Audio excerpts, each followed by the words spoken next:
Welcome everyone. I'm live in the district here with John Laub. We're getting started with our rookie ranking shows, and no better way to start it than with John. John, how you doing tonight?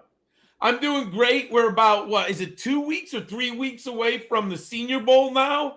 I've done all the Senior Bowl skilled players in detail, so I feel great about them. I've done the big players, Bijan Robinson, CJ Stroud, Jordan Addison. They're the easier ones, Michael Meyers.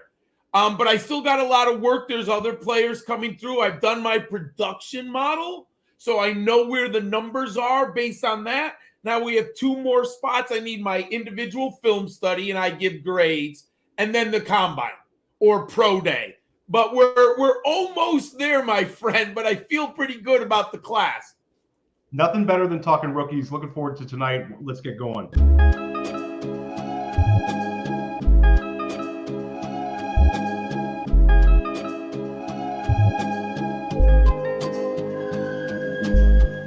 Go DiSTRiCT, the Pope listens. Dynasty, our religion, for the blokes missing. On all of these trades, on all of these plays, on all of these grades. By the end of the day, y'all getting played. So, what you gonna do next? Try to fill up that flex? Send the homie a text? That trash offer's the best? You try to make it complex, then they text you back. Now all of a sudden, they don't make any sense. Broaden your horizons, boy. Dynasty's not for the Simons, boy. These trades not for consignment, boy. Respect your opponent, y'all some piranhas, boy. This my advice, from me to you. Open up your cute little podcast queue. Search up GOAT DiSTRiCT, my dude. Pop it in your ear, man, y'all know what to do. It's the... And I always be traded. And I always be traded. And I always be trading. Y'all try to betray them, but first you gotta bait them. Fish.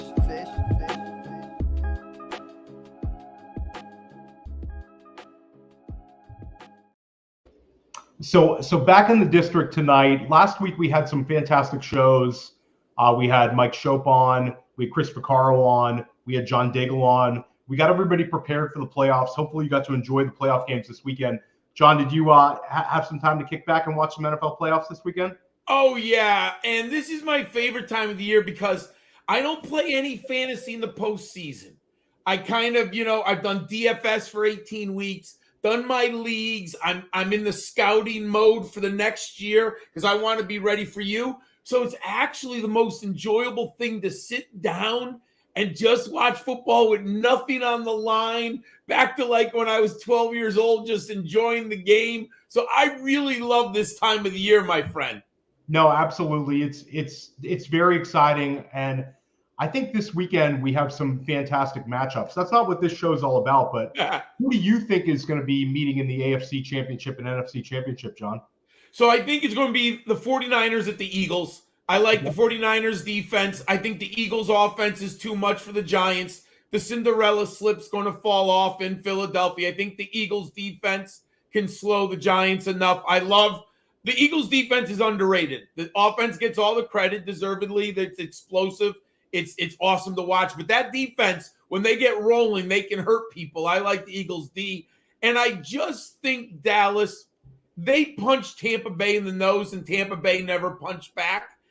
San Fran is going to punch Dallas in the nose first. And I got to see if Dallas can get up the carpet. Because I know those linebackers. I think San Fran has the best linebackers in the NFL. And then you got Bosa coming off the edge. They're going to hurt Dallas. Can Dallas punch back? I'm not sure on the road here. How about on the other side in the AFC? So I definitely think it should be the Bills, but I would not be surprised if the Bengals, right? They're playing the Bengals, right? I just want to make it would not surprise me if the Bengals win. I think Burrow's got that magic, and I know it's not the best analyst, but 40 years of watching football, he's got the ineffable quality, dude. He's got that it. And I know draft people. I love data too, but when you watch football, it's like a great pitcher. There's just something about, like, Pedro Martinez had it. Randy Johnson had it. I think Burrow's got it. And so I wouldn't be surprised. Bills at home, offensive line problems for Cincinnati. I got to give it to the Bills there, but I'd say they played 10 times. Buffalo wins 6. And on the other side, Kansas City. I think they're look it. Great story by Trevor last week. Very proud of the young man to come back. Terrible first half, as bad as you can play. But I think the magic runs out against Andy Reid and the Chiefs in Arrowhead. No, I'm with you. It's very interesting. San Francisco looks like they're just on a mission. That team is loaded.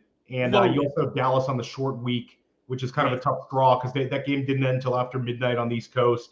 Now they've got to go on the road. That's tough. That the Cincinnati-Buffalo game could just be an absolute classic. That could really be the game of the weekend. So that one is that's one I'm really excited to watch. But I'm excited for all of them. But tonight is not about that. Tonight is about the rookies. We're going to have so many people on in the next few months heading into our rookie drafts, heading into the actual NFL draft. And I'll put John up against pretty much anybody out in the fantasy football spectrum in terms of really knowing these prospects and being able to project them and how they will do at the NFL level. I've had the privilege of going on with John now for a few years, and you've been very fourth. Oh yeah, big time. This is our fourth year. Yeah, you've been a real help to the GOAT District in terms of the quality you put on the show and also how right you've been. Anybody who wants to know how pure John runs, he gave us a little running back named Khalil Herbert as his sleeper running back. I kept that in the back of my back pocket. And if you will recall, Khalil Herbert during his rookie year had, I believe, 2 RB1 weeks and an RB2 week. So we got him for free on our redraft teams and our dynasty teams because John spoke so highly of him. That was, correct me if I'm wrong, that was a transfer running back. He talked about his time from Kansas and Virginia Tech. And it just kind of stuck with me. So you've been right on a number of the top level guys, but I think being able to show those receipts on and with the guys who are like maybe those, the day 3 guys, being able to hit on those, it's very difficult.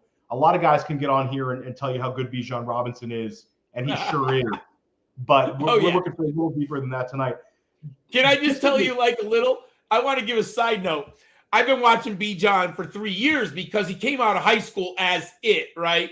So I've been watching him, and I saw someone on the post, they tweeted, I'm not going to say, it's not a big deal who it is, but he's like, I wanted to see if the Bijan hype was real, and he's like, it took me 15 seconds to realize he's the dude. I'm like, and welcome to the team. Yeah, it's guys like that. You don't need to overthink anything. It's like you just watch them for a minute and you can see how good they are. It's like watching like a LeBron highlight from high school and being like, okay, that's an NBA player in about 5 seconds. But it's an exciting class. I know this has been a year where people have eyeballed in terms of loading up on 2023 first. And we actually had, I think that last year, the 2022 class was underrated and people were able to get some bargains based on how easy it was to kind of flip picks. And that last year's class actually, I would say, exceeded the expectations for a lot of people in Dynasty. Would you agree with that for this past year's class? Oh my God, dude. I cannot imagine how many people I heard, and I liked last year's class. I thought it was underrated. And I can't even count on fingers and toes how many people told you to flip picks from 2022 to 2023. And I'm telling you right now, 2022 is better than most people thought. Look at Garrett Wilson. Look at if Breece Hall didn't get hurt, we would have had, Isaiah Pacheco, Rashad White. We had Damian Pierce. And I know there's one other rookie. Yeah, right? You imagine if Paul's healthy, dude. It would have been an incredible running back class. And then Chris Olave.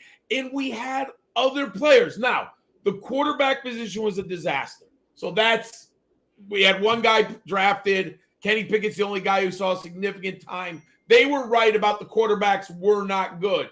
Tight ends, we don't know yet. Takes 2 or 3 years. McBride showed me things here and there. But a lot of tight ends just got on the field and contributed weeks. You had like a Okonkwo, Jelani Woods. A number of these guys got on the field. Yes, you're right. It was a better tight end. You're right. I just went blank, and then you had Ott, right? Caden Ott in Tampa Bay. You're right. Bellinger got on the field. Yeah, he scored like 4 touchdowns for the Giants in DFS. That got him 1 week when he had me he had the touchdown for like 30 yards. So you're right. So I think the narrative last year was incorrect. And you know what? This class isn't, I know people don't want to hear it because they've traded to get into this. This class isn't as great as people made it out to be. The quarterbacks, woo! I mean, we were going in last summer, people are like 5 first-rounders. Incredible depth at the quarterback. I only have 2 first-round grades, and I think anyone who tells you otherwise, they're silly. You're taking on way too much risk at the quarterback position. Hey, I came on here last year, and I believe I warned you about Malik Willis. I said in my model, 100%. My model does not like Malik Willis. And, dude, he looked worse this year than my model could have ever predicted. And the number one thing that was a problem, and I think we're seeing it with Trey Lance, he didn't have the games played. Neither did Malik Willis. Neither does Anthony Richardson. I'll give you a hint in the future. Why is Brock Purdy good? I went back to my model, my friend, because I said, what did I miss? And I had him at number 11. You know, I'm not going to sit here and tell you I would never mislead anyone. I watched him a ton at Iowa State because I was studying Bryce Hall and David Montgomery. So the guy played there a long time. In my model last year, he had 4 of 6 benchmarks, and he played 47 games at quarterback. And you know what? He was ready to step on an NFL field and embrace the complexity of the playbook. And he's mature enough to deal with all of the challenges of an NFL franchise. So many, I know I'm a broken record. Games played matter. They matter. We're going to talk about that in the future with some of these prospects. But I've seen it with too many of them now, my friends. Look at Malik Willis has the athletic ability. He started like 20 games, and they were at Liberty. And Trey Lance started what? 12 games in 2019. I mean, come on, man. Those are not tantalizing. So you would say, as an overall class, if you could take, just from a macro level, if I tell you could take your top 10 from this class, put the quarterbacks aside. Oh. Or you could however you want to look at it, John. Sure. But if you compare it to the last maybe 2 classes, in terms of where are we standing in terms of the overall quality, were people maybe were a little too bullish, is how I'm reading you on accumulating 2023 picks. But is it at least a little better than last year's class overall, or probably about even? So here's the thing. I have not figured out who I like better, Bijan or Bryce Hall. Wow. So I'm still in my 10 years, the 4 best running backs, Saquon, Ezekiel Elliott, Jonathan Taylor, and Bryce Hall. Not necessarily in that order. I have not decided where Bijan falls in that ranking. I remember I came on because last year we didn't have combine numbers with Bryce Hall. Yep. I was a Bryce Hall guy throughout the year. I loved the tape. I loved the career numbers. My model liked him. But we didn't have the athletic ability because the combine didn't happen. Once that combine happened, he was a top 4 prospect I've ever. I had him on 3 dynasty teams, 6 redraft teams. If he could have just stayed on the field, oh my God, my teams are looking so good. So now? I expect Bijan to be an uber athlete. That's what I expect. But I've been surprised before at the combine. But he has the film, he has the size, he has the production, everything you want. But just like Jonathan Taylor, when I got he was like number 2 or 3 for me on film. And that Wisconsin system benefits the running backs, great offensive line. So I had some questions, scheme, player. But once he had that combine, Jonathan Taylor was number 1, no question in my mind. I like Clyde. I have 0 Clyde Edwards-Helaire. I have tons of Jonathan Taylor. So, and if he hurt my team, geez, I had one team with Bryce Hall and Jonathan Taylor. There goes that team. It was so good for about a month. I had a team like that too. I felt invincible. Yeah, I did. So I don't know where Bijan's going to fall, but I'm going to tell you he's going to be in the top 5. I've got to see or pro day, whichever one it is. But then I'll tell you, because his level of success will determine the strength that also challenges those two quarterbacks. Are CJ Stroud and Bryce Young as good as the dynasty community wants them to be? I have my questions. I think they're very good. I don't know if they're better necessarily than Jalen Hurts has been. And you remember, I was a huge Jalen Hurts guy, and I was streaming in the woods, and I got tons of Jalen Hurts too, because he flashed in my model, and I love the film on Jalen Hurts. So I have some questions. So I would say this, it's on par with last year, but not necessarily better. And now that you talked about those tight ends, last year's tight ends class is strong. It's strong. So that changes things. And I can't give up on Pickett yet. You know, we don't know. He's like, it's a neutral year. You know, let's see how he grows. Yeah, I think that it would be the wrong move to like, you know, pass judgment on Pickett until we see him next year. Because I do think that there's a commitment to him in the organization. They've shown that, and I think that you'll see it with some of their offseason moves. So your general, from a macro perspective, what are if you had to rank like wide receiver, running back, tight end, and quarterback for this class, what would be the strongest position down to the weakest? Running back is by far the strongest. Wide receiver second. Quarterback is third because you have two at the top, and we can debate the others. And then the tight end. Okay. Well, I think that just from a general perspective, that's what I think is so appealing to this class, you know, for dynasty managers, is the fact that you have such a running back class where you can kind of squint and see like a number of Pro Bowlers type guys in the class.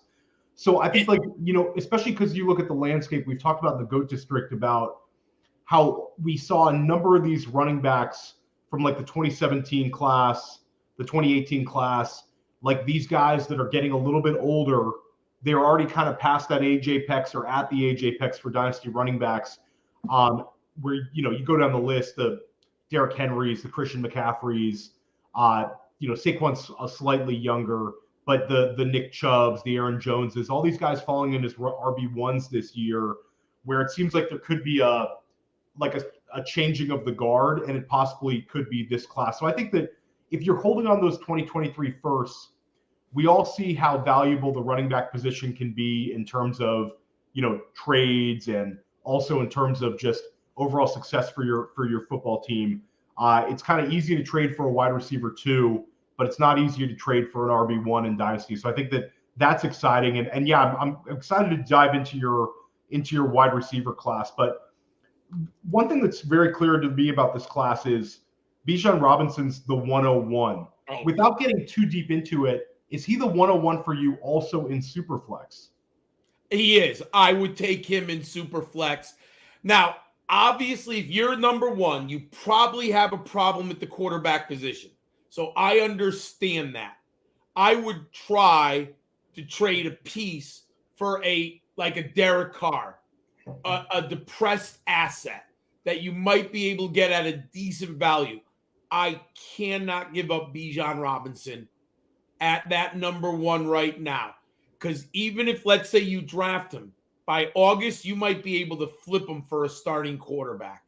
Like, the ball is going to be rolling, barring an injury, but that can happen to anyone at any time.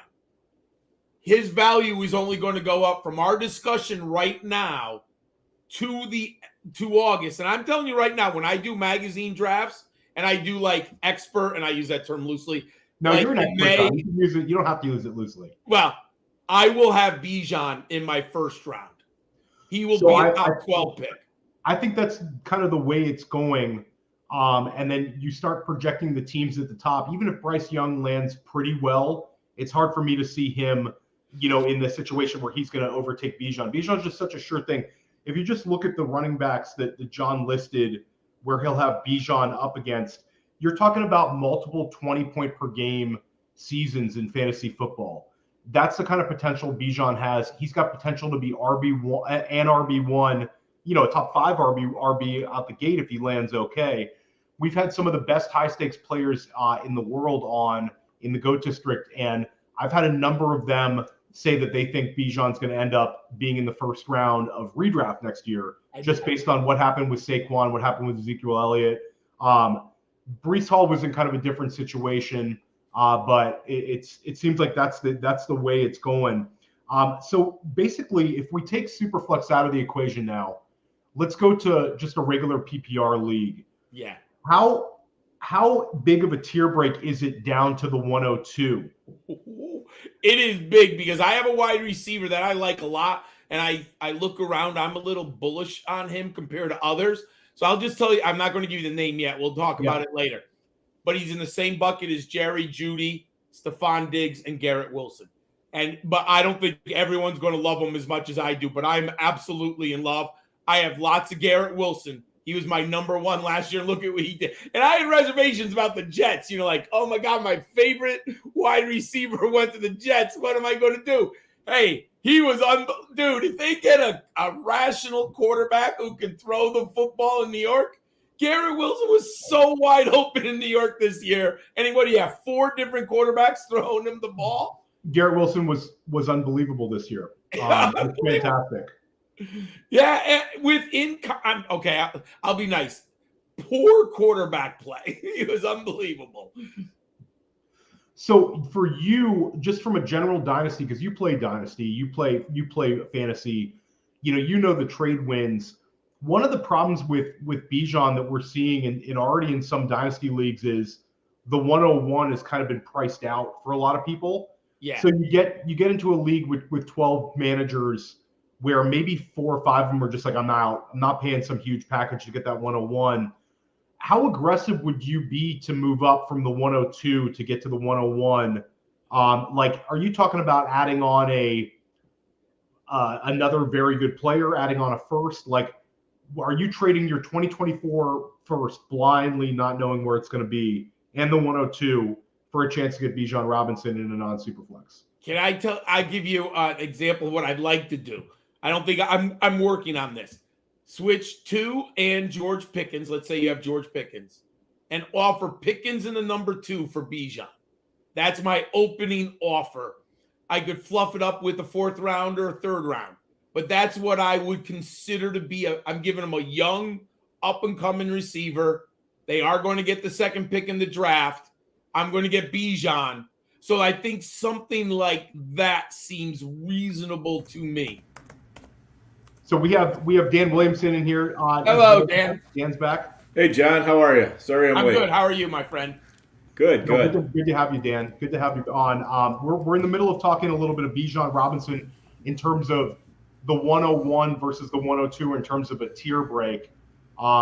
Just, John, I did a trade this week where we've already talked about some of these, the RB2s and how unsafe it is right now with, all these guys that are free agents and then all these guys that are get drafted. So I actually moved the 104 in an FFPC Dynasty League with James Cook, who I'm a big fan of and I know you like a lot. And also Dameon Pierce.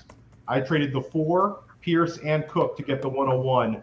And this is an FFPC league, so it's a 20-man dynasty, not super deep, where I think that it makes more sense. So I'm overpaying off the top for Bijan, and I don't think it's that big of an overpay. No, I think you offered a fair deal. I mean, the 104, depending, I would assume that's a super flex, right? No, not super flex. Yeah, regular. Okay. There's still going to be, let's take the quarterbacks out, because I would not draft the quarterback in the top 4 of a non-super flex. No way. The value's not there. There will be a good player at 104, but you're giving him Pierce and James Cook. I like that. I think that's a more than fair. I think that's a good offer for both sides, Mike. That's a win-win. That's what you're supposed to try to do in Dynasty. Milkshakes can be shared, right, Dan? Yeah. Exactly. Yeah, I just sent a 104 and 108 for the 101 and was rejected on that. No counter? No counter. Just he said we're locked in on Bijan. Now I will say this: there are clearly going to be people, just like Saquon Barkley. You guys probably remember this. There's no way they're giving up the 101. Right. It's just going to happen that we're not giving up this player at this value. But I do think there are people willing to, because look, we've all seen running backs could blow their knees out, right? There will be people who are willing to take 2-3 very good pieces for one great back. And I think the value now is in the trade, because before you know the landing spot, let's just say he gets a bad landing spot, right? So I think you can get a value now.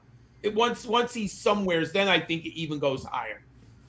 I think it's an interesting thing to kind of touch on is landing spot. Like, John, when you get to these uber talented guys like a Bijan Robinson, and even like we saw last year with Breece Hall and Ken Walker to an extent, where we got people get a little too worked up about the running backs that are around them, or do you think that's an appropriate thing to do? Like, you know, Michael Carter depressed Breece Hall's value in redraft. Yeah.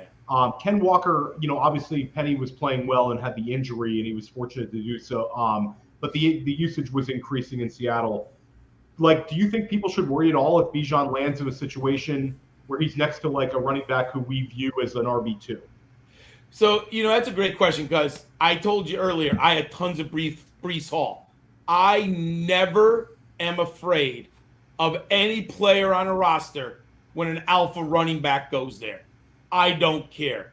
I took I don't have any Michael Carter. I didn't draft one Michael Carter in PPR. I was like, I'm Breece Hall. Breece Hall is the man. I'm not going to worry about Michael Carter. You know, he shared the backfield at North Carolina. He's undersized. He's a PP. Nice piece. You need players like Michael Carter on your football team. But we all saw that last long touchdown run by Breece Hall against Denver before the injury. Man, Michael Carter could never do that. Such a sad way to go out. It was like an 85-yard touchdown run. Yep. And it was a thing of beauty because you saw his vision, his patience, and then you saw the explosion. And remember that catch he had that he was tackled at the 1 yard line. You know, like it was like another like a 75-yard reception. That close to you saw. He showed you everything in, was it 6 games? Everything that I saw Iowa State. And Dan, so like we've seen this many times over the years with these guys where, you know, the landing spot is not quite perfect and people kind of talk themselves down. Are you betting on draft capital and profile, and do you still get scared off with landing spots? I mean, we saw like an example this year would be Garrett Wilson. You know, he landed there, and Elijah Moore's there, and it's hard to kind of see the alpha happening right away, but it happened right away. So how are you approaching it this year, Dan?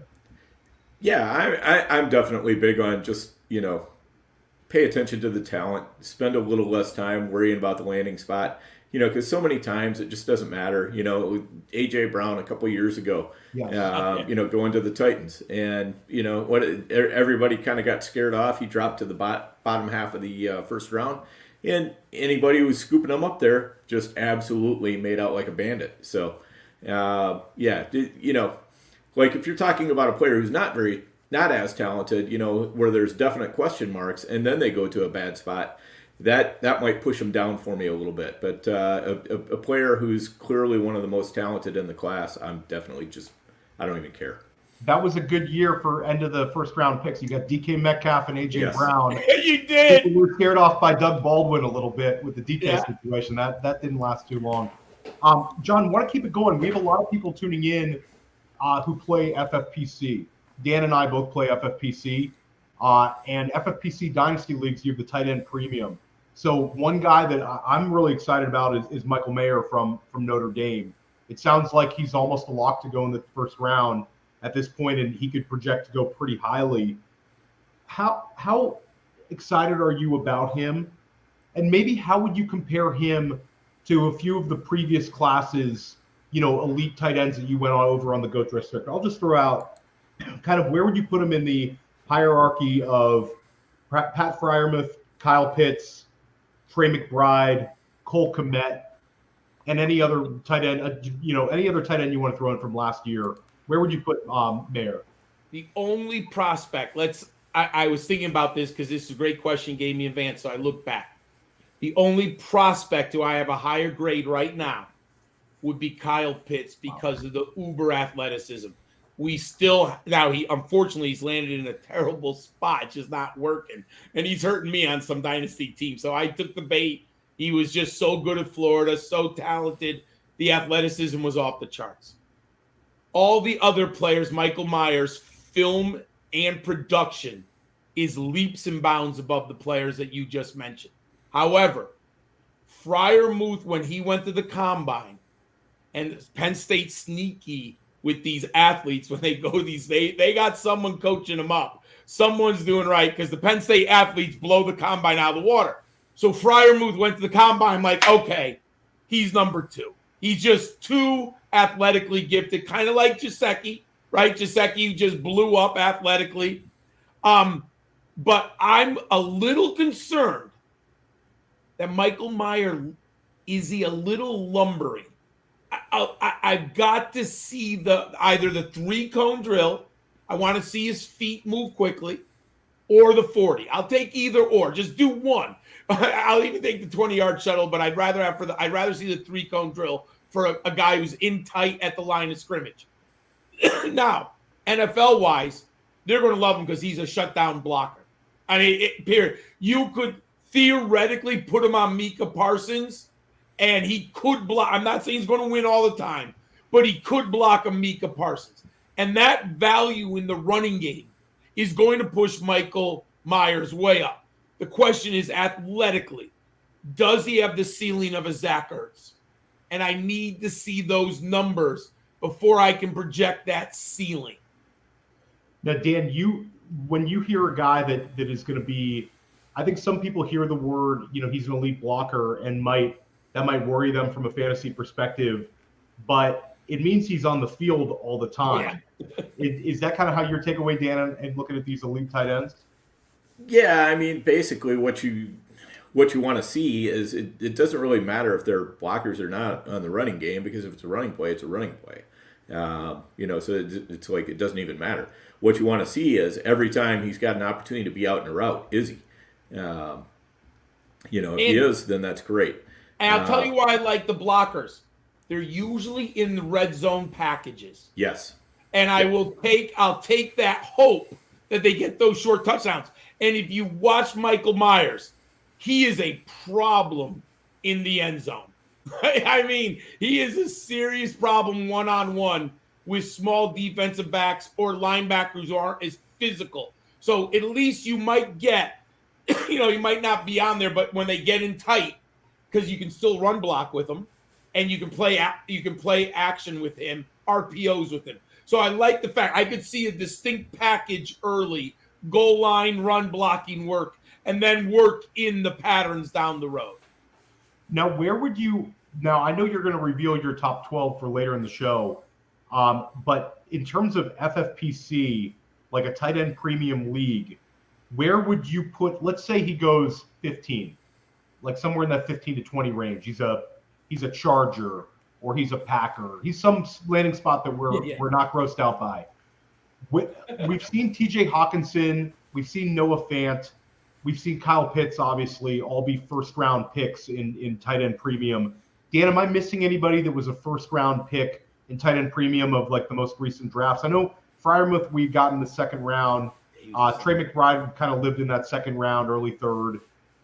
Is there anybody I'm leaving off? Hawkinson, Fant, Pitt, right? Yeah. Ebron. Maybe Ebron's old, you're right. Yeah. There. Njoku. We had the triple threat back in 2017. The O.J. Howard, David Njoku, and Ingram. Yes. Yep, that's the one. Yeah. The triple threat. And one of them was good right out of the box. Yeah. One of them was terrible the entire time, and one of them, if you're an Njoku investor, you're starting to see glimmers. Yes. You're never wrong, Dan. You just have to wait long enough. Right, exactly. And so I knew Geno Smith was good. Yes, exactly. Right. So we had like Hawkinson. Hawkinson was like, let's call him a top 6 pick in FFPC leagues. Pitts was a top 2 or 3 pick in FFPC. Noah Fant, let's call him. He was going around 9, if I'm correct, 9 or 10. Yeah. But was pretty much a lock first round for tight end premium. Where would you take Michael Meyers if you were drafting in a tight end premium league? Would he make your top 10? I would have him feel comfortable at 9. Okay. 9 to 12. Now, obviously, let's say I have Hawkinson and some other, let's say I got Isaiah luckily. I grabbed him in round 5 last year. Probably not. But if I need a tight end, if I had Zach Ertz and let's say Trey McBride, let's say you did that, then I would and I made the playoffs. I was a good team, but I didn't win it. I would take Michael Meyer there, number 8, 9, 8. I think that's a huge valuable takeaway tonight. I think that just the fact that you're already having him at 8, and I think that there's a potential if you love the landing spot, maybe he could bump up a little bit. I mean, what about the Giants? Because I know people are going to say they need a receiver. I'll tell you this. I'll get a receiver in the 2nd and 3rd round. I think with Daniel Jones, Michael Meyer with that running game, because he can run block immediately. I'm a believer in Dable, the coach. I think he'd be nasty with the Giants, my friends. I would love to see that too. I have some Saquon cheers that would definitely like to see that. Oh my God, yeah.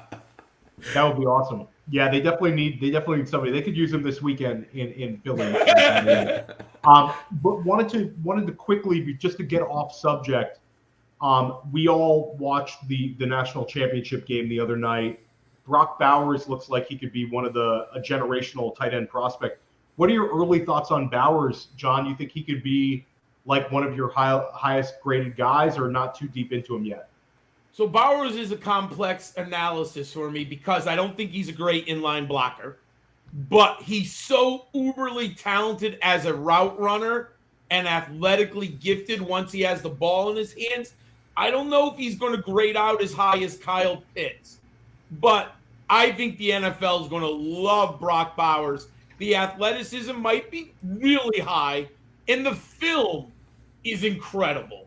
When he's healthy and George is humming, he is unbelievable. Now, I wonder, because he's a little undersized. I think he's 235 if my old man memory serves me. He's not Michael Meyer big, but he's such a better athlete. So he might be more Evan Ingram-ish, Kyle Pitts-ish, that he's not your classic inline blocker. Yeah, we don't want to get too devyish, but I was excited to ask about him tonight. He's been so good on tape. Let me ask you, as you were describing him, the name that came to my mind was Mike Gesicki. How do you think he comps to Gesicki? Oh, he's better on film than Gesicki. Better on film, okay. In my opinion, I mean, I like Gesicki at Penn State. I thought he was interesting, but Brock Bowers is a better route runner. I think he's better deep down the field. You can run the jet sweeps with them. You can put the short, the screen passes. He is a really talented, unique player.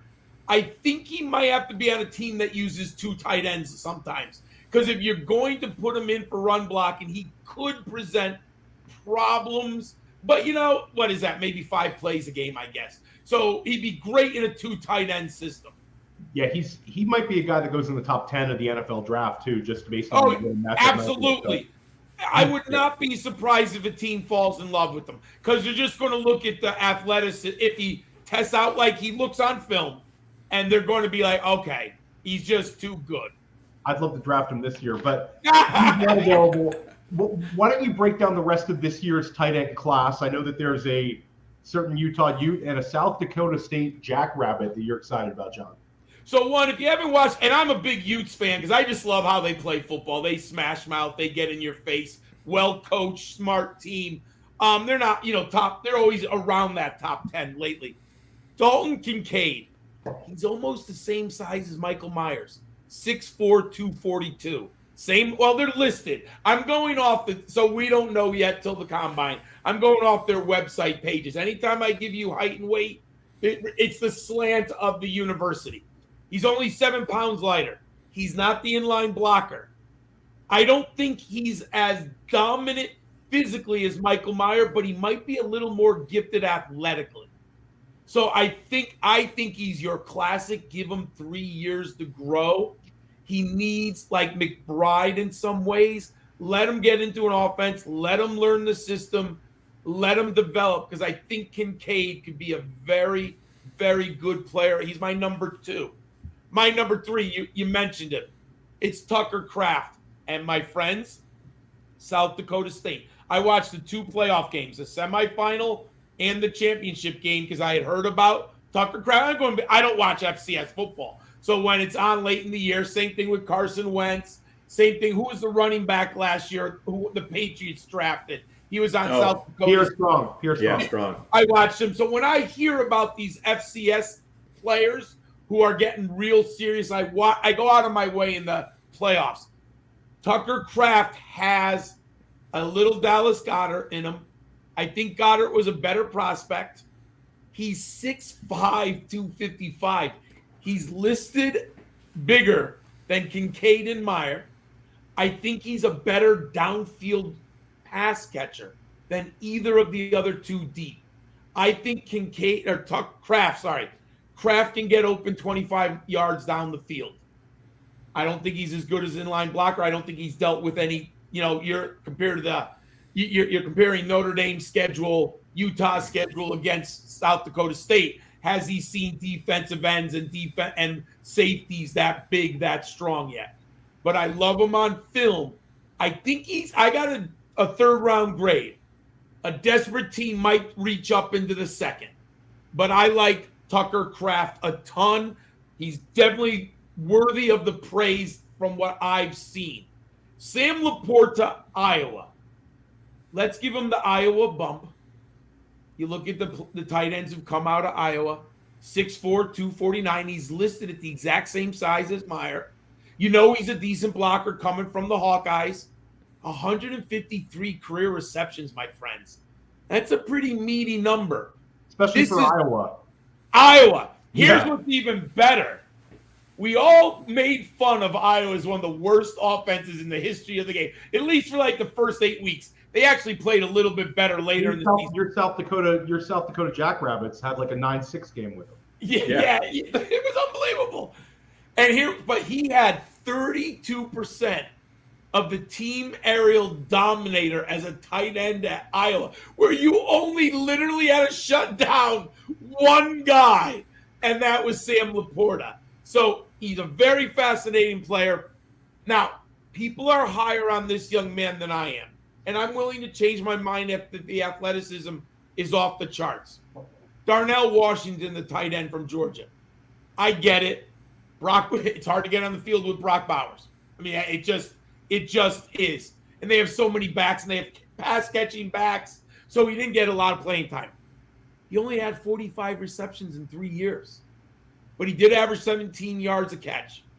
He didn't come close to team aerial dominator. And he's 6'7", though, 265. Can't coach size.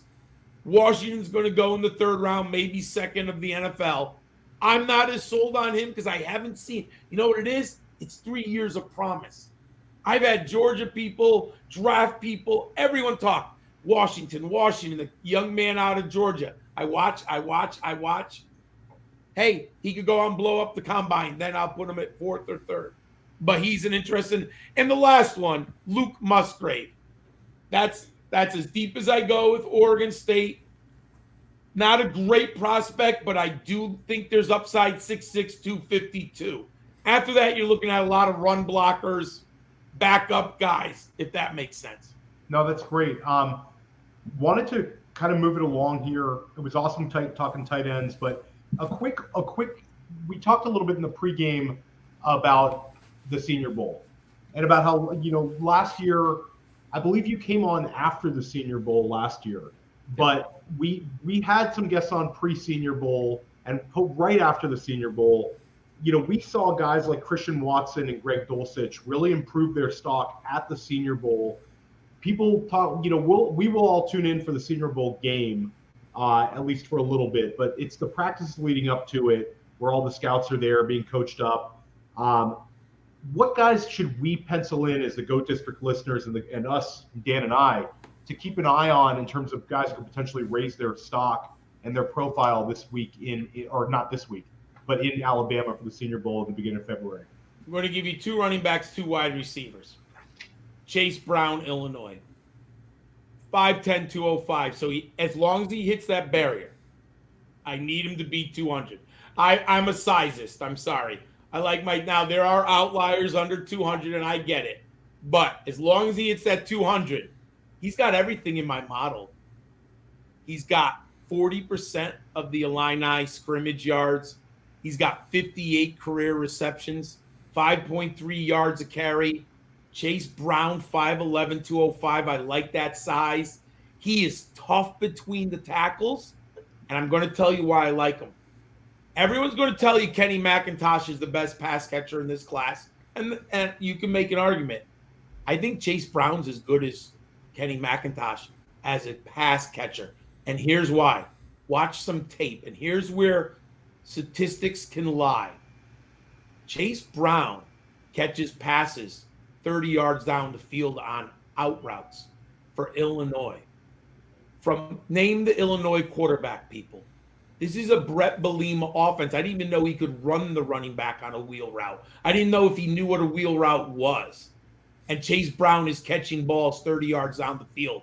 Chase Brown is a guaranteed pass catching back at worst at the NFL level. Absolutely love him. The tape is spectacular. Combine is going to matter, but I do love him as a runner. And the other thing, he runs between the tackles. You don't get the job for Brett Bielema if you can't run in between the tackles, especially in the Big Ten. So I've always discussed this. I grade a running back inside out. Inside out. I've got to see him run between the tackles at the NFL level. And then let's see what they do on the outside. Because in general, how many running backs make a living who can't run between the tackles in the NFL? If you can't do that, you're not going to be on the field all day long. Now, yes, you can get the big home run. Maybe you're a good pass catcher. But you're not going to be on the field for the dominant alpha male. Number 2, Rashawn Johnson, Texas. I think he's going to blow up athletically. He was a quarterback in high school. I believe he was a 4-star prospect. Goes to Texas. Freshman year, he switches the running back. He's their best running back as a freshman, as a true freshman. And then Bijan Robinson shows up on campus. What are you going to do, right? Roschon doesn't leave, my friends. You know what I love? I know it's narrative. He stayed with the Longhorns. Someone last year with NIL could have walked up to Roschon Johnson and said, young man, you're not going to get 200 carries at Texas. I'll give you 250 carries right now if you come to my school. And he didn't. He had 56 career receptions. Here's what I love. He's 6'2", 222. He's an athletic Derrick Henry. He might not be as powerful and as determined as Derrick Henry, but there is Derrick Henry similarities. He's a 3-down back, and I'm telling you, the NFL is going to love Roschon Johnson. And he might blow out the combine athletically. Like, he's the type of guy who might go out there 222. He might run a 2-4 or a 4.44 or a 4.39. If he does that at 220, forget about it. But I love Roschon Johnson. So those are 2 guys. Then on the receiver side, I don't want to get too much, but be careful with group of 5 players. And I'm a big fan of group of 5 football. I love all of college football. But the odds of making it at wide receiver from group of 5, I did the numbers, very slim. Only about 20% of the top 36 receivers each year in the NFL, for the last 3, I should say. I got the stats. About 20% are from the group of 5. Devontae Adams skews it a little bit too. And Tyreek Hill. Yeah. That they have 6. There's only been 20 seasons in the so that's 108 seasons. Only 20 are from group of 5, and 6 of them are from Devontae Adams and Tyreek Hill. So that even unfortunately skews the statistics worse. But I'm going to give you one anyways. If I'm betting on one group of 5, so I'm talking 3rd round of dynasty drafts. I don't want to overpay. And if he gets 3rd round draft capital, Rashee Rice of SMU. Couple things. He's got NFL size. He's 6'2", 203. He's been on the field since a freshman. So you have early production. And I think he averaged like over 17 yards catch as a freshman. But they had a deep depth chart, and he was able to take advantage of mismatches. But the key point was he was on the field. 233 career receptions, 35% aerial dominator rating this year. Absolutely love Rashee Rice. I've got to see him in those matchups one-on-one against the top corners. Number 2. Now, NIL is going to change everything with this group of 5 and Power 5 because it's not going to be so black and white. And I say this. Puka Nacua was a 4-star recruit. He went to Washington over USC, which is fascinating because we see what USC does at the wide receiver position. He didn't get on the field. Transferred to BYU. Unbelievable the last 2 seasons at BYU. Puka Nacua, 6'2", 205. And I don't like to use hyperbole. He's got a little Deebo Samuel in him. He's not as physical. He's not as strong. He carried the ball for 25 times this year for BYU, had 5 touchdowns. And he's really good with the ball in his hands. 107 career receptions because he didn't play the first 2 years at Washington. Look at the last 2 years.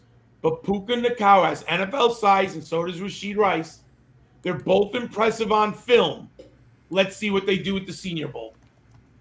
Love it. Love it. Those are definitely names that we should be penciling down. And I am taking notes tonight when John's on. So you guys can't see it, but I've been writing this stuff down as well. Last year you came on the show, you had Kenny Pickett as your quarterback 1.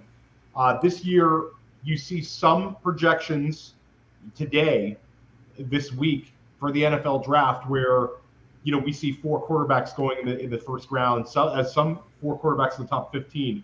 You seem a little bit apprehensive about that projection, John. My model, and I still need to do more studying, so let me just say that. But my model only has 2 first-round picks, Bryce Young and CJ Stroud. I would be scared out of my mind to take anyone else in the first round. There are massive holes in the Will Levis profile.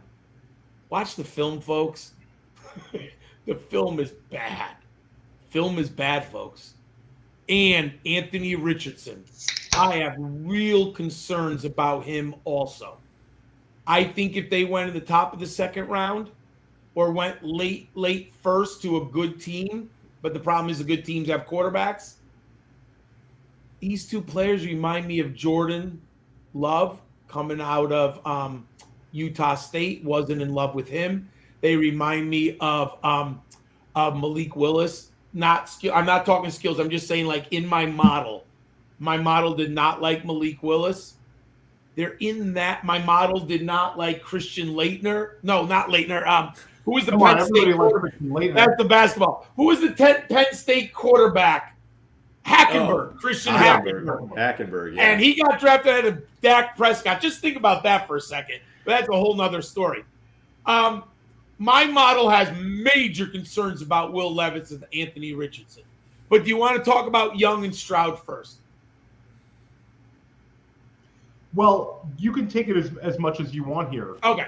Basically, my question to you was, like, it seems like Bryce Young and CJ Stroud are clearly your top 2. Oh yeah, without question.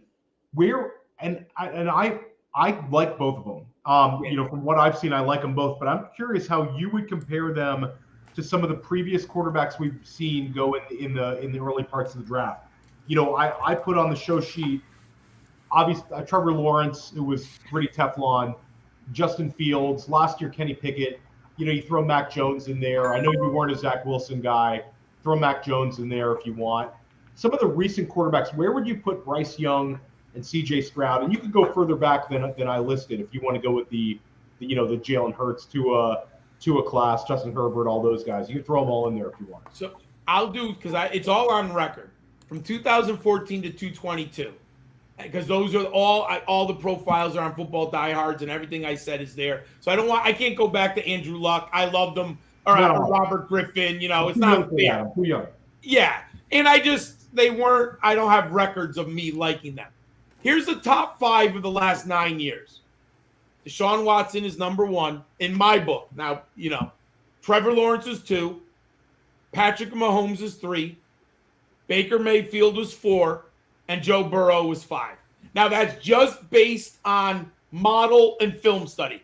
Only one of them has really been a mess, Baker Mayfield. And, hey, he did start, and at times, and he was the number 1 pick. It's not like I was the only guy who liked Baker Mayfield, so I can't complain. The guys that my model identified that I've got too much of dynasty in, Jalen Hurts and Dak Prescott. They were number 12 and 13 of the last 9 years. The guy I missed on, and I got to be honest there, no one's perfect, is Josh Allen. My model did not like Josh Allen at Buffalo. You look at the numbers, what he did at Wyoming. Yes, I saw athletic ability, but the numbers were really bad coming out of Buffalo. My model, I had a first-round grade, but my model said don't take him. My model had questions. Now, the Buffalo staff and organization has done everything right around that young man. I mean, think about the difference between Zach Wilson and Josh Allen. I'm not talking talent. The people around. Actually, the Jets aren't even that bad, so that makes Wilson worse. But, you know, he's really becoming an all-time bust right now. But I'm pretty strong. So, going back, Bryce Young and C.J. Stroud. At the bottom of my model is Jared Goff. I'm not sure if they're as good as Jared Goff. Wow. I like Jared Goff coming out of Cal. And you know what? For all the naysayers, the Rams were the worst team in the league, got them to a Super Bowl, and the Lions are competitive. Jared Goff is a good NFL quarterback. He's had multiple top 15 seasons. Yeah. He's had a top 5 season.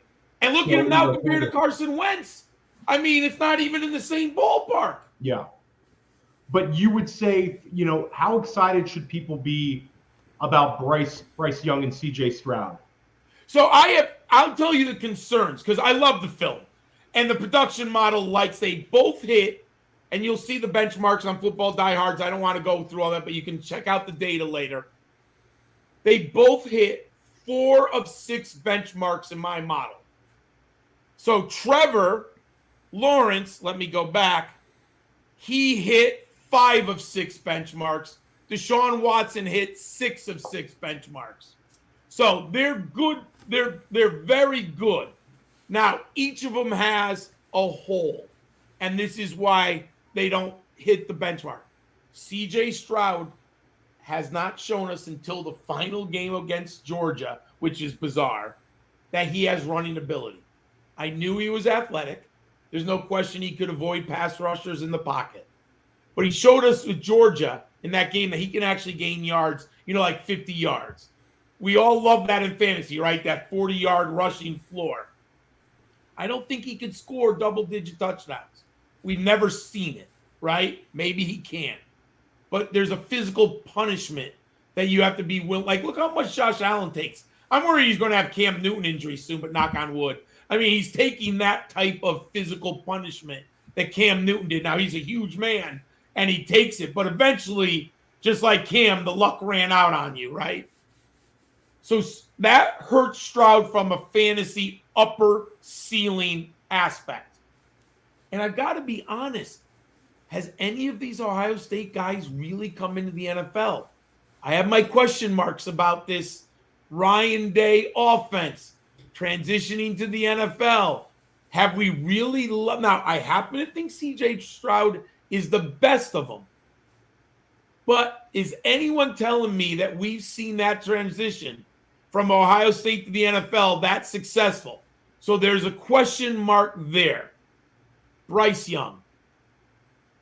My friends, how big is he?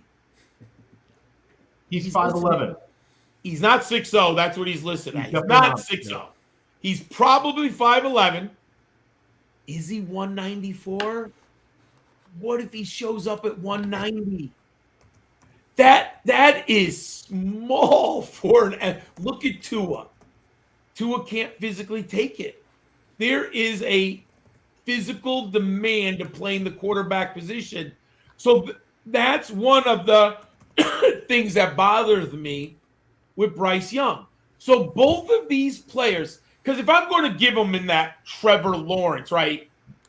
Patrick Mahomes coming, and Texas Tech, there was questions about the scheme, right? But the physical and off the arm strength was off the charts. He also landed with the best coach. Andy Reid was just perfect for him. But that's a whole nother story. What happened, though? Can Bryce Young take the NFL punishment? Yes. I think, PJ, I love your comment. Is he the Devonta Smith of the quarterbacks? The only problem is Devonta Smith has this innate ability. He's so slippery and so elusive. He doesn't take a lot of hits. Have you ever seen Devonta Smith get blown up? You don't see it. He's so good. And I mean, that is such a skill to avoid the big hit. And Devontae's just special. I mean, we have to start saying Devonta Smith is a special talent. I mean, he's an ultimate outlier. And I had him at number 2 coming out of that draft. I mean, but he was undersized. Could Bryce Young do that? Yes. Now, my fear, what if he ends up with the Houston Texans? Undersized quarterback on a terrible organization. There's just a lot with no other than Dameon Pierce, so I don't think he's an elite. He's a good running back. I like him, but he's not Bijan, Saquon. What happens to Bryce Young in that scenario? That really worries me. Dan, you want him with like Indianapolis, right? Oh. Something like a stable organization with good weapons and right. And he can hand the ball off to Jonathan Taylor year 1 at least. Yeah. And you want a good offensive line in front of him, without a doubt. Yes.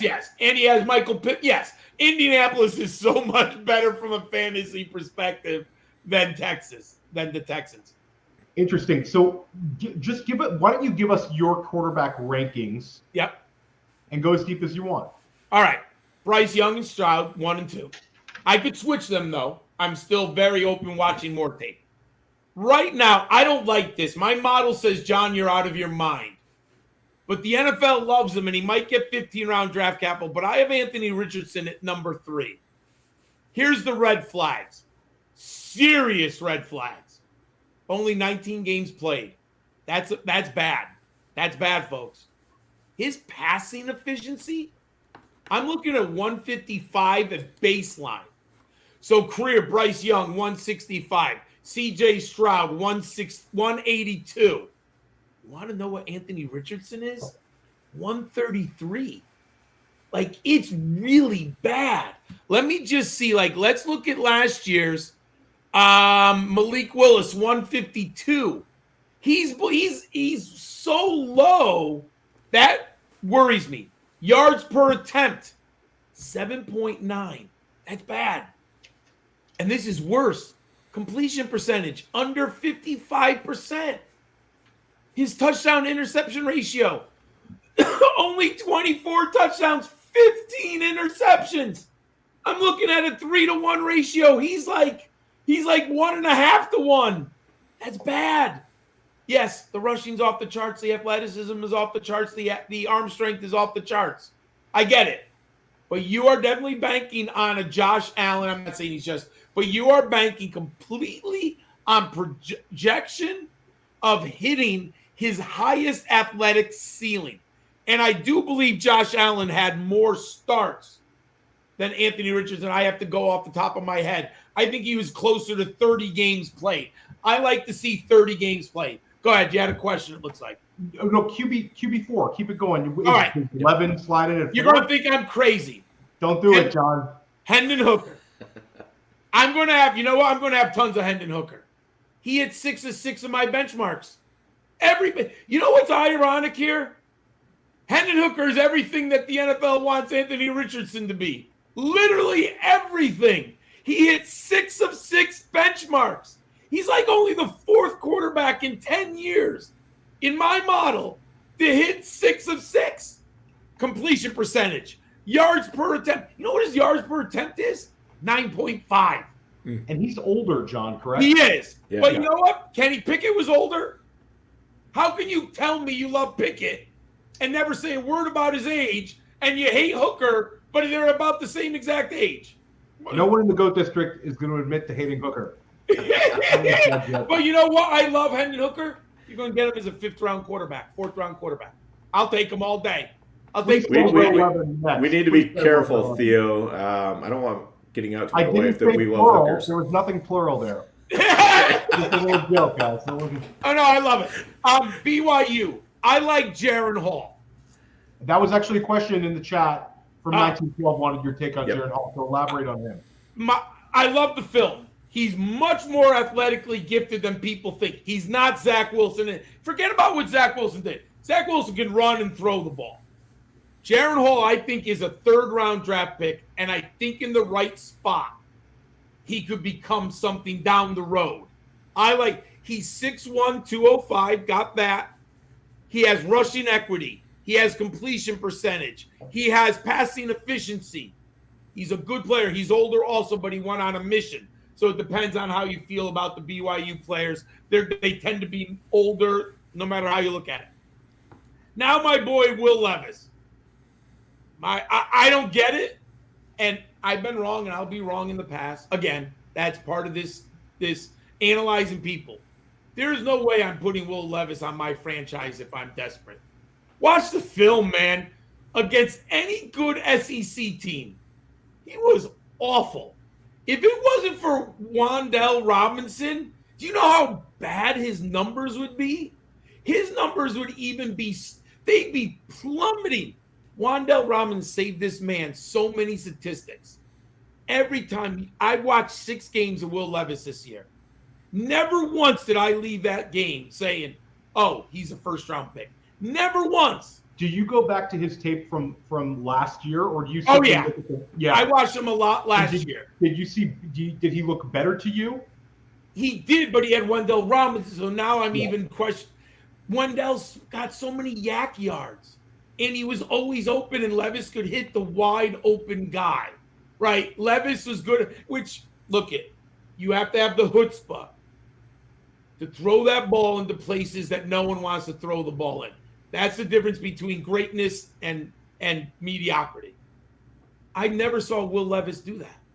I can't. Someone please tweet me if you have a clip of Will Levis throwing that ball into such a tight NFL tight space. Because we know Will Levis likes his guy to be open 4 yards. Then he'll throw it. He's fine with that.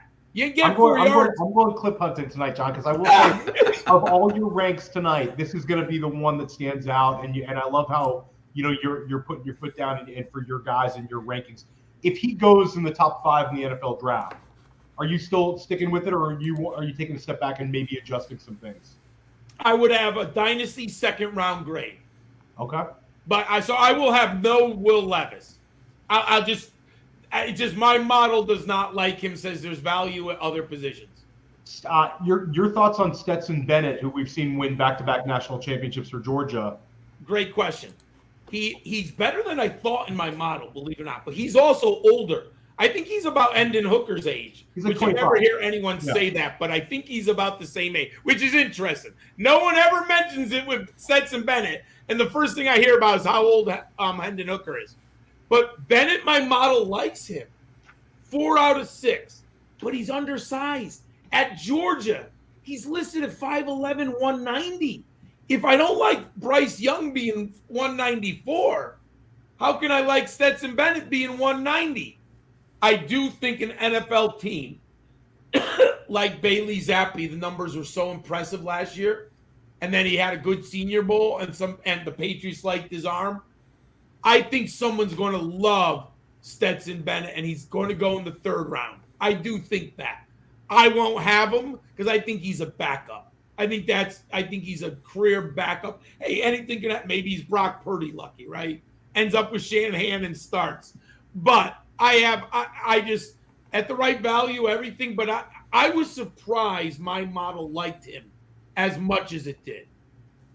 Well, we've hit an hour and 10 here, and we got to get to the meat of the show. The running back class this past year. I know me and you talked about it in the pre-show and also at the beginning of the show. Breece Hall gets off to an incredible start. You get Dameon Pierce, Rachaad White, James Cook, and Ken Walker. We had great success from this running back class, and you're very excited about this class as well. Would you take this year's running backs over last year's running backs? I will. There's more depth. Let me go through my top 10, then I'll break some down. Absolutely. Go as deep as you want. All right. Bijan, won't mention everything else. Go watch earlier. He's great. My number 2, and I'm on an island, but I'm on this island. Zach Charbonnet, UCLA. Absolutely love him. I'll come back to him. Jamar Gibbs, 3. Devin A-Chain, I have my concerns. The film is excellent, but he is a little undersized. I'm in love with this guy too. Israel Abanikanda, Pittsburgh. He's my number 5 running back. He's 215, folks. He's 5'11". He has NFL star written all over him. I don't think people are watching the tape. You got to go watch Israel Abanikanda. Number 6 is Sean Tucker. Let's see what he weighs at. He's 210. But I do love what? I love Tucker. I'm glad you're I do too. Kenny McIntosh, the NFL is going to like him. Georgia back. He hits all the thresholds. He's probably very athletically gifted at combine. Kenny McIntosh. Number 8, Chase Brown.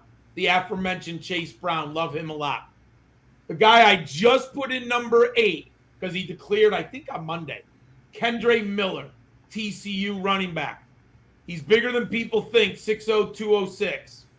And the guy I'm lower on, and people are drafting him, and I'm not going to have any of them at the price right now, Zach Evans, coming out of Mississippi. There is a love-hate. Some people absolutely love Zach Evans.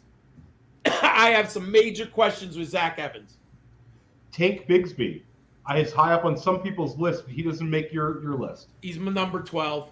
He's number 12. I don't like the film at Auburn at all. Now, he might get the SEC bump, and there could be I know SEC players are going to get overvalued because of the competitiveness and the nature of the conference, but I'm not as high on Tank Bigsby as other people. And then the other guy that just kind of jumps out to me that some people are very high on that doesn't crack your top 10 is Deuce Vaughn, Kansas State running back. It's too small. I can't go for a 75 running back. I mean, he is probably in the last 3 years because he burst on the scene in COVID. And I'll never forget watching him at Kansas State in the very first game. They were on like the 1 o'clock ESPN, and we were so dying for sports. Deuce Vaughn had a great day. I've loved watching him play football. I just can't go for a 175-pound running back. There are teacup running backs. He is a teaspoon running back. I mean, and Dan, I remember like last year, we get started with the rookie shows early in the GOAT District. We were excited about Kyron Williams. I know a lot of people were excited about Kyron Williams. It kind of the draft capital and the size kind of pushes these guys down, and we shouldn't go falling in love. But Deuce Vaughn was an easy player to like as a college player. Oh, yeah. So good, so good. Now I want to talk about Charbonnet. Yeah, go for it. We're excited about that. And just don't give away where you're putting him on your rookie draft list. But this is a guy we should be targeting in rookie drafts. Absolutely, dude. Okay. 6'1", 220. He's a gap runner. He's not a zone runner. Have you noticed what the NFL is doing this year, folks? When you go to nickel and dime and you go to 4 receiver formations or a 31 personnel, 3 receivers, 1 tight end, you put in the big running back and you run gap and you let that guy hurt the secondary. You let him hurt the small defensive backs. And all he's got to do is miss that one linebacker or you get the good block from the guard. You get this big gap runner at 220. He doesn't have a lot of wiggle. I get it. If you're looking for wiggle, that's not Zach Charbonnet. You're looking for a gap runner who has to hit the 5 hole against the safety? Gone, bro. You hit him on the outside against a nickel back? That guy is not getting up in the afternoon. There are not a lot of people who are going to want to put their life on the line and their family's jewels on the line against Zach Charbonnet in gap. Now, if he goes to a zone, I'm out. But if he ends up, and I think the NFL is going to like Zach Charbonnet, dude, they're going to look at that gap at 6'1", 220, and they're just going to see a monster production. The Twitterverse doesn't like him, but the NFL is going to look at Hassan Haskins. What did he get? 3rd round draft capital? He is so much better than Hassan Haskins.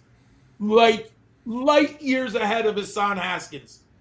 62 touchdowns at UCLA. Dude, he was everything. He's got 75 career receptions. He averages 5.9 yards a carry, and he had 28% of their scrimmage yards with a rushing quarterback. DTR, Dorial Thompson-Robinson, is a rushing quarterback. To get 28% of your offense with a rushing quarterback, that's impressive, folks. That's impressive. And then, go ahead. No. I think I talk as much as you want about Charbonnet because I think that's awesome you have him so high. Yeah, I've mocked him twice in the top 10. Like, I'm not taking him top 6, but once I'm at 7 to 12, I love him. And you might look at most mock drafts have him as a second rounder. So if you're at the top of the second round, it's a no-brainer. Like, just take him. I would, if I had the number 1 pick, give me Bijan and Zach Charbonnet, and I'm fine with that, baby. I'll go from there. So I like Jahmyr Gibbs, but he's listed at 200. I'm a sizist, and I have some questions between the tackles. He's good but not great, but he's an uber pass catcher, 101 career receptions, and he's a very good route runner. I think him, Chase Brown, and Kenny McIntosh are the 3 best route runners and pass catchers in this group. You can debate who you like, but that's how good he is. Elaborate on quickly on Sean Tucker, because I think that he's a guy where I've seen him, some people think he could be a top 5 pick in rookie drafts. Some people have him as a second rounder, mid-second, late second. So I feel like there's look, he's polarizing right now. What are your thoughts on him? I have a second round dynasty grade, and I like him. He's my number 6 running back. I don't want to pay top. Like, I could see it number 11. And if that you need a running back and you're a playoff team, okay. There's no way if I'm a desperate, like I need that running back, I'm not touching Sean Tucker when there's too many good wide receivers on the board. And I like Israel Abanikanda better. Man, Israel Abanikanda, this is mind-blowing. I don't understand why they're not watching football. 5'11", 215. 5.6 yards a carry.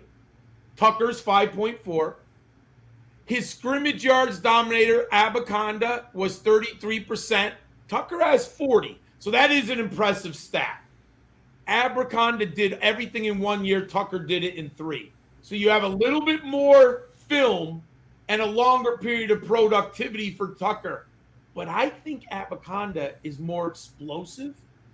I think he's tougher, and he's a better between the tackles runner. The little split to me, I told you I go inside out.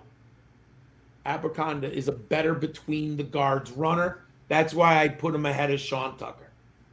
Kendre Miller seems to be flying up rankings as well.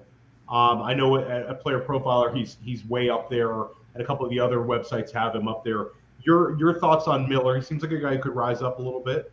Yeah, I mean, so if we get combine numbers and he looks as athletic as he does on film, I could easily move him up in the top 6. He late bloomer. He started to come on late last year. Remember, he backed up Zach Evans at TCU. So he's playing behind Zach Evans on the depth chart, but they rotated last year a lot. This year they were TCU basically gave the ball to Kendre Miller. They didn't rotate backs. So Kendre Miller exploded this year. I have questions as a pass catcher. I don't think he's very good. I think he's okay. Like, can he get 25 passes, dump offs? Yes. Is he running wheel routes 25 yards down the field? Is he a difference maker in the passing game? No. But 6'0", 206, speed on film. But film can be misleading. I need to see a time, right? Agility, burst is all there on tape. And talk a little bit about Zach Evans, because a lot of people have him very highly rated in terms of their running back ranks, and you have him down at 10. What are your concerns about him, or is he just any red flags? Or well, why has he never been the star of his team? He's never been. I remember, like, people would argue Jonathan Taylor has too many carries. No, he can be the star of your team. I want a run. I think we would all love Jonathan Taylor on our teams. You don't want to rotate. I understand why teams do. There's only so many Jonathan Taylors. There's only so many Derrick Henrys. I never saw him become the guy. And similar to Will Levis, and I'm an eyeball guy too. I scout first by eyeball, then I take notes, then I plug in the production model. I never left the game going, oh my God, he's a freaking rock star of a running back. Every game, like, yeah, he's good. He's got size, got speed, but there's an ineffable quality. When you watch Saquon, he does things you're just like, how does a human being do that?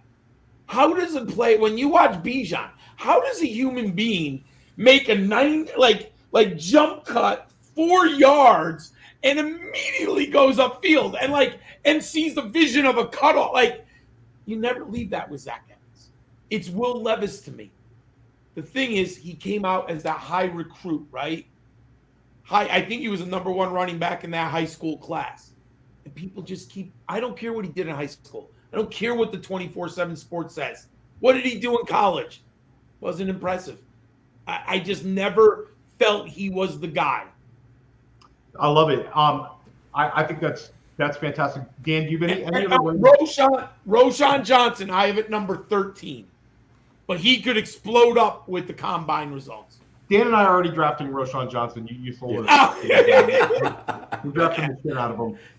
Wanted to pivot over to wide receiver. Yeah. We've been spoiled. This is multiple years now where we're getting, rookie wide receivers contributing to us in redraft and obviously dynasty as well. This past year's class, me and you talked about a little bit about how good this year's wide receiver class is.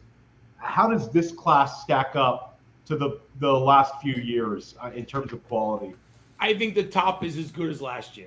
Awesome. I do. Okay. I think we have at least Garrett Wilson and Chris Olave good. And we had other wide receivers have shown us. Drake London had a nice year. Considering the quarterback and the scheme, Drake London had a good year. At moments, I know Treylon Burks was disappointing overall, but he had some moments. You see the athleticism. You ended up with George Pickens, John Dawson, Christian Watson. It was a big time class. Yes. So I tease this, and now I'm going to Jerry Jeudy, Stephon Diggs, Garrett Wilson bucket. Let the drum roll. Jordan Addison. I love it. What are you not seeing? Watch the tape. I've given up. I love these guys now. You love Pitt players too. Well, you love Pickett. I'll say Dan and I we're talking to Anthony Amico from Establish the Run, and that was his number 2 in the rookie class. So we're excited about Addison. Go ahead and elaborate. So the one thing that I always found spectacular about Garrett Wilson was his second level separation at Ohio State. Man, he was open by like 5 yards, 30 yards on the field. You know how hard that is? We saw it with the Jets. He's open 3 yards at the NFL level, 15, 20 yards down the field. That's incredible. Stephon Diggs, Jerry Jeudy. I'm sold. I'm in on this archetype. I remember saying last year, are we going to look back and say it wasn't Kenny Pickett, it was Jordan Addison? Yeah. Because when I was watching Kenny Pickett, all I remember is every long bomb went to Jordan Addison. Every time you saw a 50-yard pass, it was Jordan Addison.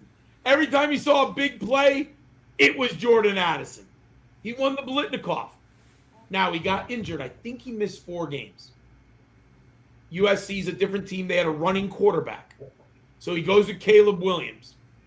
So you're not going to get the uber production. He had very good, but it wasn't Pittsburgh. Like, they just fed him the ball. Jordan Addison showed me, though, that he can move schemes and systems. When the play is off script, he's unbelievable. Like, if the play breaks down, your quarterback's scrambling, just find Jordan Addison, folks. Just find him, because he's going to get open for you. He's a little small, but I don't care anymore. 175 is fine. Devontae Smith, we talked about it. Garrett Wilson, Stephon Diggs. I'm okay with it now. I don't care. 175 is fine. His feet are phenomenal. His hands are phenomenal. He's tough as nails. He can take a beating. This is incredible. 219 career receptions, 69% catch percentage, 34% aerial dominator. He's my number one guy. I just love Jordan Addison. And then is number 2 JSN? It is JSN. Okay. I can't. Here's the thing. To me, I have a bigger body of excellence from Jordan Addison, more film, more tape, and more diversity of tape. JSN, all of his production came with Garrett Wilson and Chris Olave on the field, and I'm not trying to be rude, but you have a pretty good advantage when you have Garrett Wilson and Chris Olave out there and you're running in the slot. Now, do I think he can play X and Z? Absolutely. But I haven't seen it. And how can I do a guy who's dominated college football at 2 different programs for 2 years? I just think Jordan Addison's his floor's higher. Let me put that. His floor is higher. Pivoting away, so last year you had Garrett Wilson as your number 1. Okay, and I don't recall your number 2. Was it London or Olave? Let me see. I had Wilson, Burks, London, Olave. When you're talking about Addison and Jaxon Smith-Njigba, yeah, how would you put those 2 guys up against your guys from last year? So are we taking, if I could give you Garrett Wilson or Jordan Addison, who are you taking? I think I had Garrett Wilson. I think it's very close, and I'm probably biased because he had such a good rookie season. But I'm probably going to take Wilson over Addison based on what I graded them out as. JSN, I don't think I'd have him over Drake London. I know that might seem silly. I can make the arguments for Olave and Williams. I remember Jamison Williams, who I still think has upside, but I don't think I could put him over Drake London. I love Jaxon Smith-Njigba. I was tweeting about him today, so it'll be interesting to see what he runs at in the 40. But his stats are ridiculous. His stats are absolutely ridiculous. If he goes nuts, then obviously maybe I put him over Addison. But based on the model and my film study, I like Addison more. Why don't you keep it going, John, and give us the rest of your wide receiver ranks? Quentin Johnson 3rd, and I can move him down. I don't love the film, but the size, 6'4", 193. There's things that he averaged 19 yards a catch. But man, when you watch TCU, my friends, he would disappear, like literally disappear. One catch against Georgia. And that wasn't the only time, my friend. Look at his first month last year. It was atrocious. What they did. Now, this is why watching film matters. They moved him into the slot about the 5th game of the year. And once they moved him to the slot, he was such a mismatch, which scares me. Because then you had Georgia just put a good corner on him and shut him down. Why could he not win at the Z? Why was he not winning at the X? He wasn't winning until they got him in the slot. And that concerns me. And then there are times where he literally just disappears from the game. You're like you want to call the coach. You got Quentin Johnson on the sideline. You just gone. I don't get it. So there are some concerns, but the physicality, the size, the speed are there. So he's number 3. My guy, I don't know why people aren't talking about him. I'm going to have a lot of Josh Downs. I'm going to have so much Josh Downs. Here's what I love the film, but here's what cemented it when I put him in my model. These 3 numbers are off the charts. 78% catch percentage from 2 different quarterbacks. That's brilliant. From Drake May, who was a first-year starter, and Sam Howell, and the kid is catching at a 78% catch rate. That's phenomenal. 40% aerial dominator. He's young. He's like 20 years of age. And here's what is the stickiest stat. Receiving yards per team pass attempt. He's 3.5. Jordan Addison is 2.92. Jaxon Smith is 3.25. Josh Downs is 3.5. He's the biggest. Last year, Sky Moore was 3.51 against MAC competition. Treylon Burks 3.51. That's why I like Burks a lot. 3.51 against the SEC. Josh Downs is in elite company on receiving yards per team pass attempt. He has 3 numbers that are just off the charts. And if I like Jordan Addison at 175, how can I not like Josh Downs at 180? He's a superior route runner. He's unbelievable. Watch the film. He's awesome, dudes. He's great. So he's my number 4.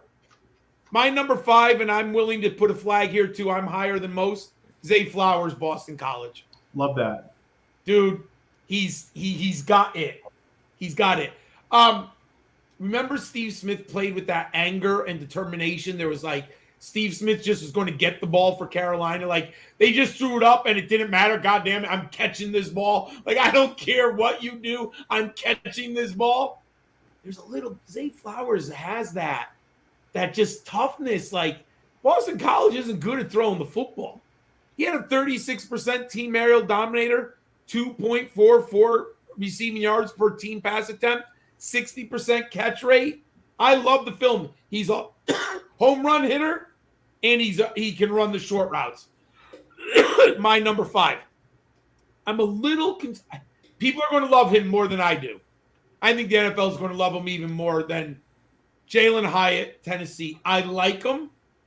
I'm not in love with them. Late bloomer. What did he play against Alabama this year, John? What? He had a pretty good game against Alabama. Oh, yeah, but okay, so it was interesting because I love that game. That was probably one of the top 3 games of the year. They put a safety on him. And if you know Tennessee's offense, they run on the wide side of the field. You know how the hash marks are wider in college? So what Alabama, I don't know why they did this, but they did, and they thought it would work. They always put Hyatt on the wide side of the field, stack them with 2 or 3 receivers. And guess who was in one-on-one coverage? A safety. The guy just could not deal with 4.39 speed. And he just kept getting burnt over the top. So I have Hyatt at 6. Cedric Tillman, his teammate. I'll take the discount. I love Cedric Tillman, but he got hurt this year. How much is this recency bias? SEC receiver. 6'3", 215, gentlemen. 6'3", 215. He's an X. At worst, he's a Z. He's the guy you can throw out there on one-on-one.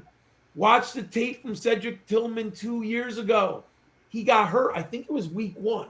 Week 1 or week 2, Tillman got hurt. Never really got back into the groove. Cedric Tillman's great. I have him at number 7. Marvin Mims, number 8. The NFL likes him more than I do. I had higher hopes coming out of Oklahoma. He was good at Oklahoma, not great. So he's my number 8. The guy who people love, and I can't see it. There's some red flags in here, folks. Kayshon Boutte. I have him at number 9. He hasn't played in 2.5 years. And if you go back to his freshman year, he put up all his numbers in 4 or 5 games.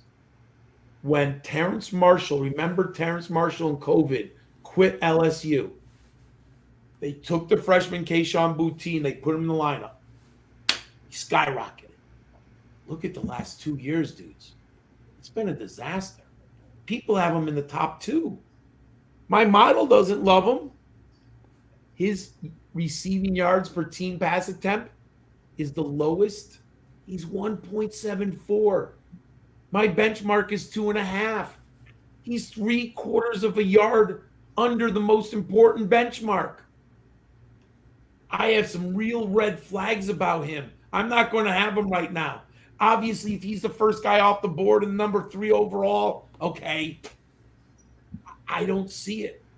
And I like Boutte, sorry. I liked him, but the model question. Then number 10 is Rashid Rice, the SMU. He's my only G5 receiver in the top 10. Love it. Yeah, Boutte, you're definitely lower than consensus. And but yeah, I love the words he had to say about Downs. Interesting with Quentin Johnson. Dan, we've never seen TCU wide receivers fail off being drafted in the first round, have we? Oh my No, God! no, How not many? at all. Yeah, I have. If he fails after Rager and Josh Doxson, I think it's like no one's going to draft TCU. Now, in fairness, I mean, TCU is a different program now than it was then. So, yes, you know, 100%. You know, I didn't even think about the TCU factor. You're right, Rager and who was Dotson. Dotson. Oh my Yes. God, He's got the weight of the world on his shoulders in terms of like an entire fan base and but yeah, that's interesting. So John, we've hit an hour 35. You've been extremely generous. We got to get your rookie rankings. Combine these players. Go ahead and give us your top 12. Okay, so I'm going to go Bijan 1. And did you want Superflex or not? Let's take the quarterbacks out since you're not wild about the quarterbacks, so we get more of the other guys in. Yeah. Then that's fine. Quarterbacks out. It's Bijan, Addison, Jaxon Smith-Njigba, Zach Charbonnet, and then I'm going to go Gibbs, and then I'm coming back with Quentin Johnson, Josh Downs, Zay Flowers, and then I'm going to go to Devin Achane, Michael Meyer, Israel Abaconda, and I'm going to close it out with Jalen Hyatt. I think that's 12. Yeah, that's great. John, why don't you let everybody know where they can find you? Excellent. So all my written, I can't believe I'm so old. This is my 10th year. All of my written profiles will be up with all the numbers I've talked about. They will all be up on Football Diehards. They come out slowly from like early February till about mid-March. I do it by position, but they're all available on footballdiehards.com. This is my 10th year, so it's already my 10th anniversary of doing this for the Football Diehards. And then all my video information is on YouTube on the Rookie Big Board channel. Just type in Rookie Big Board channel. Matt and I, my partner, you're having on next week. Yeah, Matt and I, we just did Senior Bowl running backs, Senior Bowl wide receivers, and this weekend we are filming quarterbacks and tight ends. These are only players at the Senior Bowl. Then we come out with at least 40 individual player profiles on rookies over February, March, early April. Yeah, those are fantastic too. Those videos are so good. Dan's right. We can't recommend your work highly enough. Anybody who's listened to this for now an hour and 37 minutes, I mean, you go deep and I love how you flag plant this early on, and you're willing to be bold with your takes. I think it's awesome. Dan, wanted to get your picks for this weekend before we got John's picks early in the show. Okay. So let's see. We're gonna go. I'm going with San Francisco. I think Dallas will give them a game, but I'm taking San Francisco there.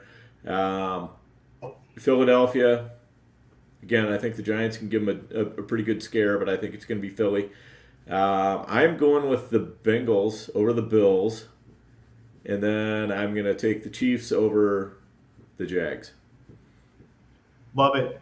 And I want to give a shout out to our sponsors at the FFPC. I know we did a lot of playoff challenges. Dan, they have some playoff challenge 2 coming up here. Yeah, so playoff challenge 2, it's a lot of fun. You only have to pick 8 players, so there's 8 teams left. 1 player from each team. That's all you get. You can't pair up Mahomes and Kelsey. You can take Mahomes or Kelsey. So it really forces you to make decisions. And people will approach it in a variety of different ways. I mean, you're going to see some people who are out there, kind of hedging around, teams that they had in the first playoff challenge. I expect we're going to see a whole lot of Brock Purdy drafted or taken as quarterback, because hardly anybody took him in the first one. So you'll see some people kind of pivoting off what they did in the first version, the first round. And then we'll also see, people just trying to hop on, whatever bandwagon they think is the right one. So, it's still really good money you can win. These challenges, there's not as many people in them. There's only 4,000 for the for the $35 version versus $16,000 last week in the first version, and then only $1,500 in the $200 version. And so you're going up against a lot less people, but you can still win $100,000 in the $200 entry, and you can still win $25,000 in the $35 entry. So still some really nice prizes out there. Yeah, I gotta get some playoff contest 2 entries in. It's a lot of fun. This was great tonight. If you enjoyed this, we're gonna have Matt Hicks, John's partner, is gonna be coming on next week. We also have, if you're a dynasty player, you're not gonna want to miss. Jax Falcone's coming back on the district. Scott Bollinger. Some people go by Jax Falcone. Either one works, but he is as sharp as it gets. And we're gonna have some tremendous content, getting you ready for your rookie drafts, getting you ready for your dynasty leagues. It's really fun to do these kind of shows, guys. John, thanks for being so generous with your time, and everybody have a great night.